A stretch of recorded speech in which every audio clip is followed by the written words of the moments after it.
Hello my little pumpkin seeds. Today I'll be showing you how to change or add clasps to jewelry to make them easier to wear. If you want to change a clasp, what you'll need is a pack of assorted jump rings and a clasp of your choosing. I like these toggle clasps, and you can get some really pretty ones too. If you want to add a clasp to ribbon or cord, what you'll need is a pack of assorted jump rings, cord end caps that fit your project, and a clasp of your choosing. You'll also want a few jewelry pliers on hand.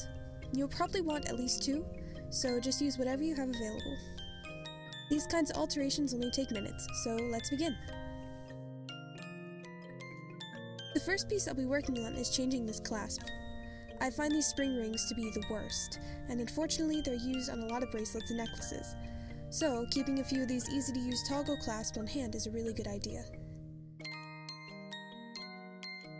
First, simply remove the spring ring from the bracelet.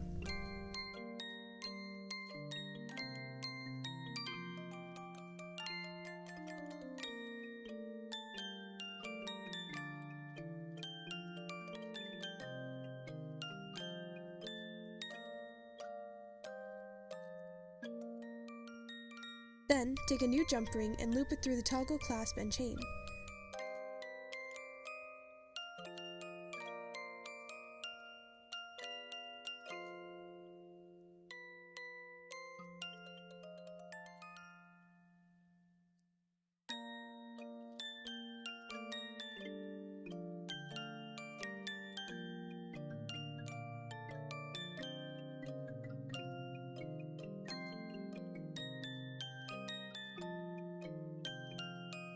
Then press the jump ring closed.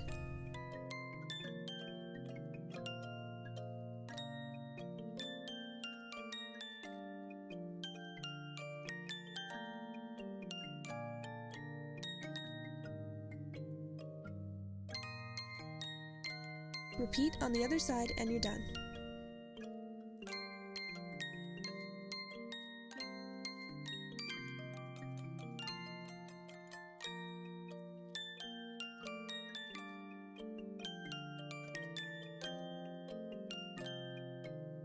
Easy as can be.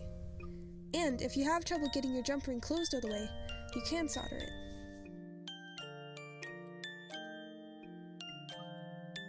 The next piece I'll be working on is adding a clasp to this cord bracelet. First, measure your wrist and figure out how loose or tight you want your bracelet. When holding the 2 strands around your wrist, keep in mind if you want the bracelet to fit snugly, you'll want to cut a bit more than what you see here because the clasp will add some length.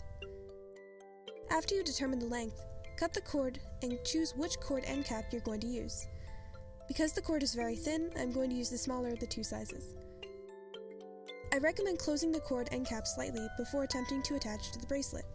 This way, when you're fiddling with the end cap, there's less of a chance of the cord slipping out.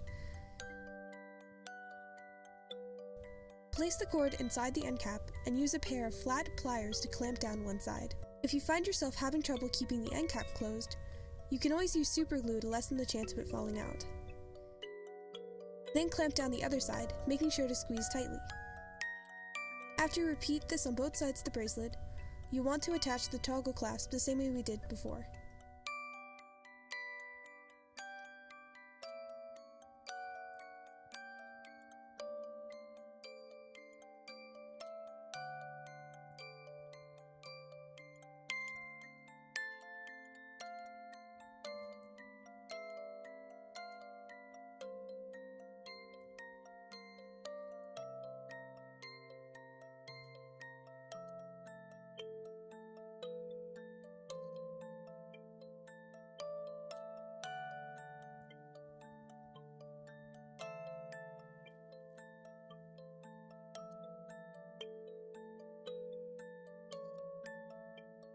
The final piece I'll be working on is this necklace.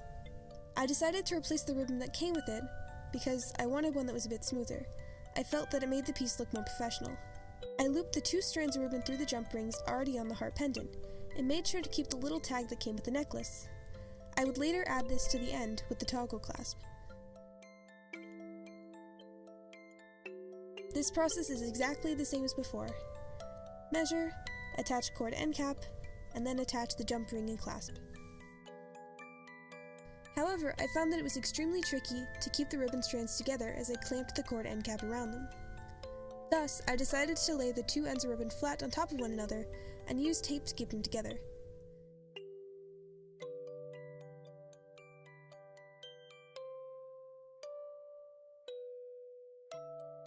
These kinds of alterations take no time at all and make wearing your jewelry so much easier. So, if you've been neglecting some of your jewelry because it's a hassle to put on, try changing the clasp. If you have any requests for jewelry alteration videos, leave a comment down below. For this project, I used pieces from Remington Leith's jewelry line on Never Take It Off. Remington is the lead singer of one of my favorite bands, Palais Royale, so I was more than happy to support him. Links will be down below. And this isn't sponsored, by the way. I just really enjoy them. If you have any suggestions or tricks on how to fix jewelry, please leave them down below as I love to learn. If you make any alterations to your jewelry, please share it with me on Instagram. I love seeing your projects. And above all, keep your eyes open, for the whole world is full of magic. You just have to know where to look.